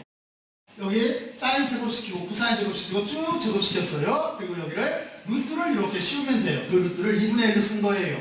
자 그러면 여러분들은 여기에서 어떻게 보면 되는 거냐면 여기 사인 세타의 제곱 있고 사인 세타의 제곱 있죠? 여기를 가지고 이 두 개를 묶을 거예요. 그러면 괄호 안에 코사인 파이가 나오는 거고 파이의 제곱이 나오는 거고 사인 파이의 제곱이 나오는 거예요. 그러면 코사인 파이 제곱 사인 파이 제곱이 1이 될 테고 우리는 사인 파이 제곱만 남겠죠? 근데 여기에 보면은 사인 세타의 제곱만 남겠죠? 근데 이쪽은 코사인 세타의 제곱만 있어요. 그러니까 안에 있는 이만큼 값이 복잡하게 보여도 1이에요. 그러니까 그 값을 다시 루트를 씌운다면 1일 수밖에 없어요. 그러면 여러분들은 그 뒤에 두 가지 값을 구해서 어떻게 하면 돼요? 나눠주면 되는 거죠. 근데 1로 나눠준 거니까 이 값이 그대로 나오겠죠. 그래서 여기를 그대로 이렇게 써주면 되는 거예요. 지금 여기가 R로 편미분한 벡터를 편미분한 거 그리고 여기는 R로 편미분한 벡터의 크기를 구한 값을 이렇게 나눠준 값을 여기다가 이렇게 쓴 거예요. 그래서 우리는 R 방향에 대한 단위 벡터에 대한 식을 이렇게 구할 수가 있어요. 직각적 비교에 대한 식을 구할 수가 있어요. 그리고 세타와 파이에 대한 식도 그래서 세타와 파이에 대한 식도 여러분들이 한번 구해서 나눠서 진짜로 이렇게 나오나 하는 거를 여러분들이 한번 해보세요. 여기 간단해요. 물론 제가 이렇게 해줘도 되는데 이렇게 계속 산수 문제 풀고 있으면 지루해요. 그러니까 여러분들이 한번 저 정도를 해봐요. 그리고 값을 여기다 써줬으니까 이렇게 나오는지 한번 봐요. 그러면 됐고 자 그리고 이 값 자체는 지금 어떻게 되어 있는 거냐면 x, y, z라고 하는 직각좌표계를 r, 세타, 파이라고 하는 원통좌표계와의 관계를 찾은 거예요. 그러면 반대도 되겠죠? 반대는 여러분들이 아까 앞에서 해봤듯이 연립방정식으로 풀어서 정리를 하던 아니면은 행렬로 정리를 하던 편한 방법으로 연립방정식으로 정리하는 게 편하게 되면 이렇게 정리를 해서 값을 구하게 되면은 다음과 같이 이렇게 돼요. 그러면 이쪽은 특징이 R, 세타, 파이라고 하는 값 자체가 x, y, z 직각좌표계의 단위 벡터로 표현된 거죠. 그래서 이렇게 바꿔요. 자, 그러면 여러분들은 이렇게 바꿔서 여기를 식을 1번이라고 하고 여기를 2번이라고 할 거예요. 자, 그러면 그 다음 장에서는 이 뒷장에서는 뭐를 하겠어요? 여기를 이제 관계식을 한글로 표현하면 되는 거죠. 바로 그쪽으로 들어갈게요. 자, 그러면 다음 장으로 넘어가요. 자, 그러면 여러분들은 조금 아까 구한 제일 마지막 식을 갖다가 우리가 직각좌표계에서 위치 벡터에다가 써주면 돼요. 그 값 자체를 여기에다가 단위 벡터, 단위 벡터 값에다가 다 넣어요.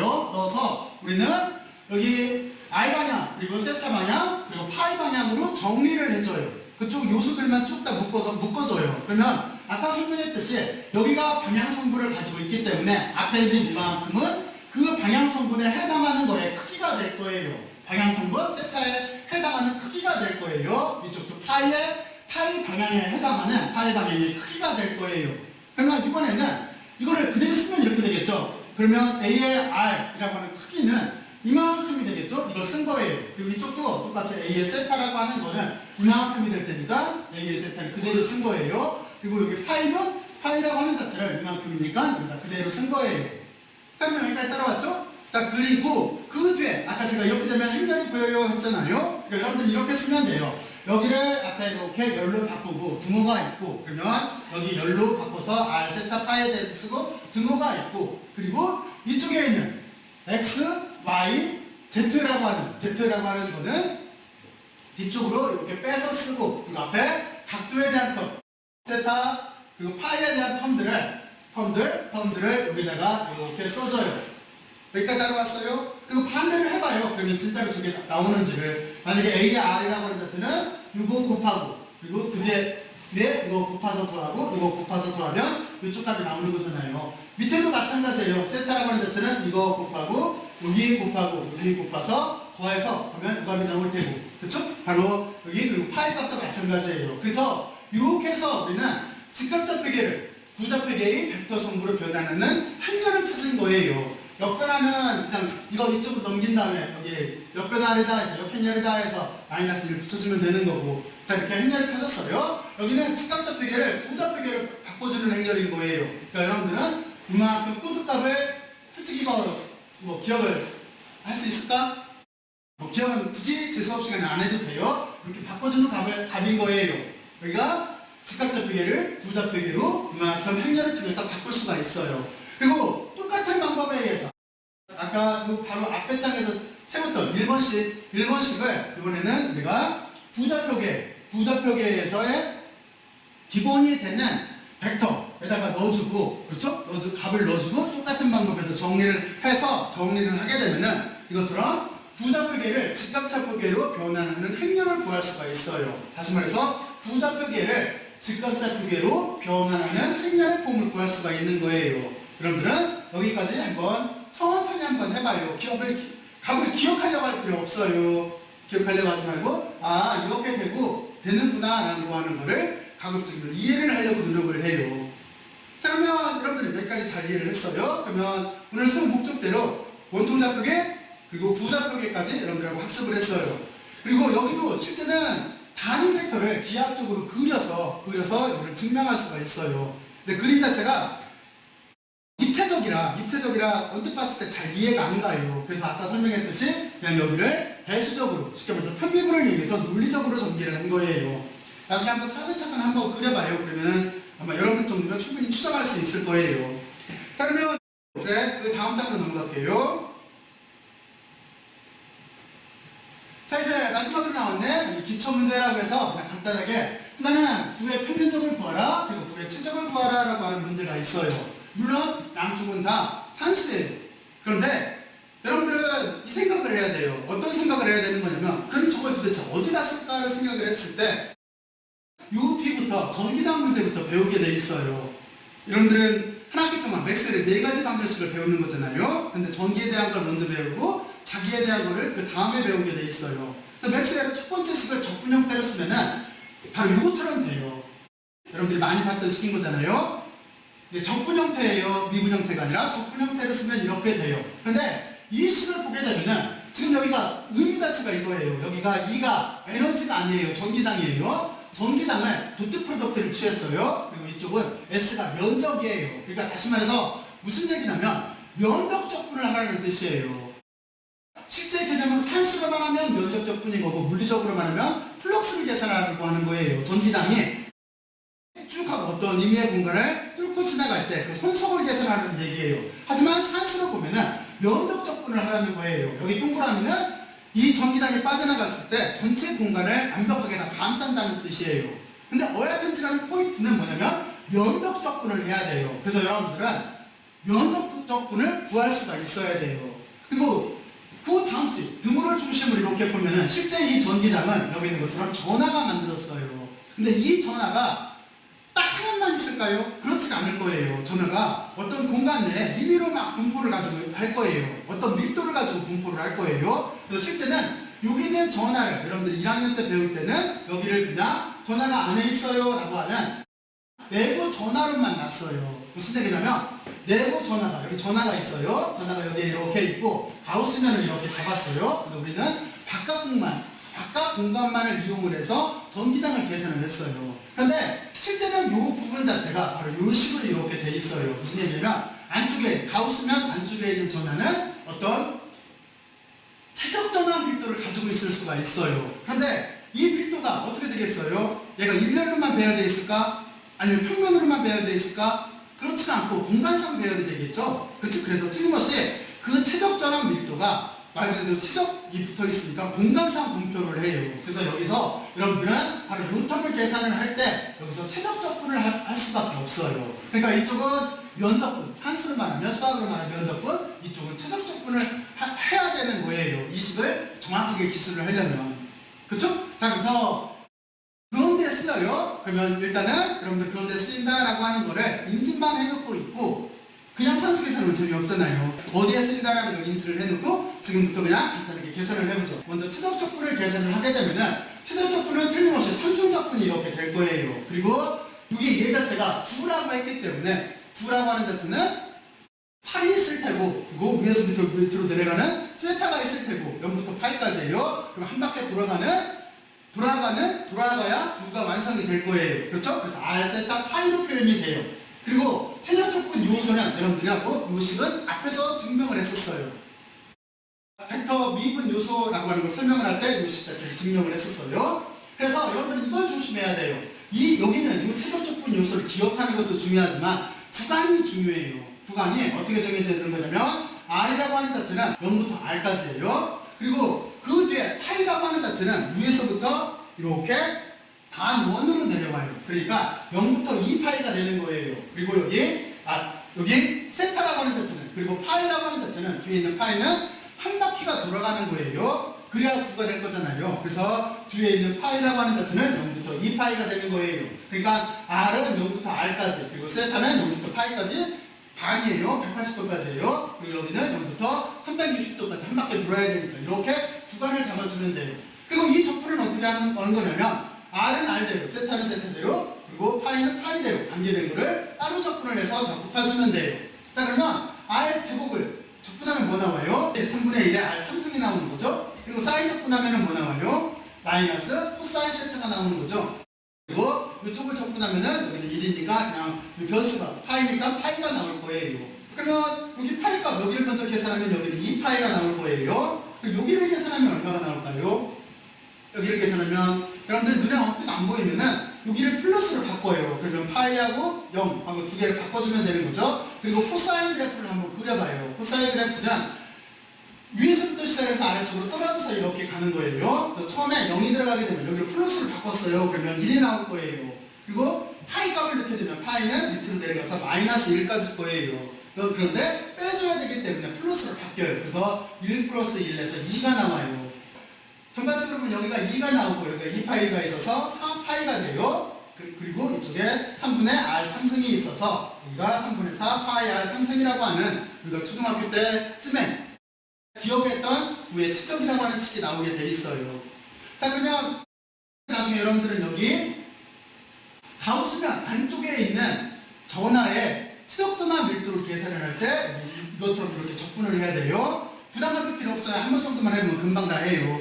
자, 그리고 이쪽에 있는 플러스라고 하는 거, 여기가 면적분이기 때문에 면적분을 계산을 해야 돼요. 똑같은 논리예요.